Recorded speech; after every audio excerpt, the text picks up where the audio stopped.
So week 6 was actually kind of the final week of this idea. I found that by the end of week 6, it kind of wasn't what exactly I was trying to do, because I found that I was a bit lost with how I wanted to progress this idea of the camera to the back of my head, because coming from like a place of street and documentary, it really was this kind of like interest in exploring documentary photography, but from a different kind of perspective, or a way of like showing images in a different way, where it's a mixture of subjective and objective photography, where the subjectivity is basically the back of my head implying ambiguity, and then the objectivity is like just the world as is, with no photo editing, no sort of manipulation. And then the kind of general consensus was like, no matter what I would do, there is subjectivity involved regarding like where I would place the camera, what images I would curate and select, and then also like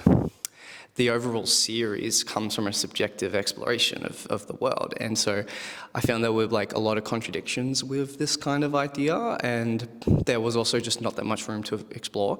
But basically for week 6, I kind of just put the rig on and in class and just kind of let it roll while I was doing a studio class. And yeah, it was an interesting like point of view, but as mentioned, it wasn't really kind of like adding much to what I had done in the previous weeks.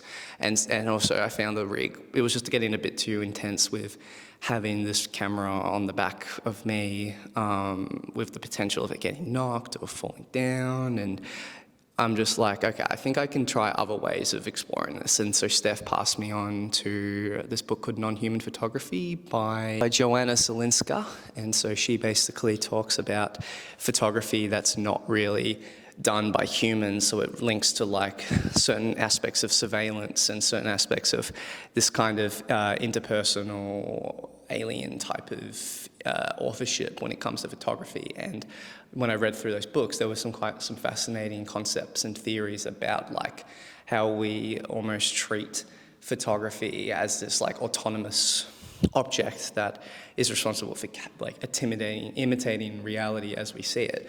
And when you take away the human element of that type of image making, it becomes even more autonomous and more of this like omniscient present, this third eye, as they say.